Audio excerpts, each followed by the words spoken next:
আসসালামু আলাইকুম। আমার মতো এইভাবে লাউ শাক ভাজি কারা কারা খেয়েছেন? আমার বিশ্বাস লাউ শাক তো সবাই পছন্দ করেন, কিন্তু এইভাবে আজ পর্যন্ত কেউ খাননি। তো মাত্র 1 মিনিটে আমি দেখিয়ে দিলাম অসাধারণ মজার এক লাউ শাক ভাজি। এখানে আমি সর্বপ্রথমে লাউ শাকের সাথে মসুর ডাল, কাঁচা টমেটো, পাকা টমেটো, সিম, আলু, লবণ দিয়ে কাঁচামরিচ দিয়ে সিদ্ধ করে নিয়েছি।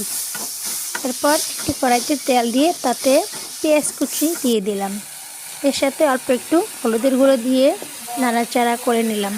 এরপর ছোট চিংড়ি মাছগুলো ভাজা ভাজা হওয়ার পরে সিদ্ধ করে রাখা সবগুলো উপকরণ দিয়ে দিয়েছি।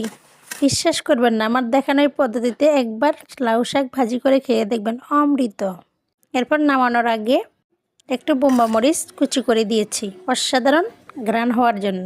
আলহামদুলিল্লাহ, এতটা সুস্বাদু হয়েছে ভাষায় প্রকাশ করতে পারবো না। তো আপনারা সবাই একবার ট্রাই করবেন। আল্লাহ হাফেজ।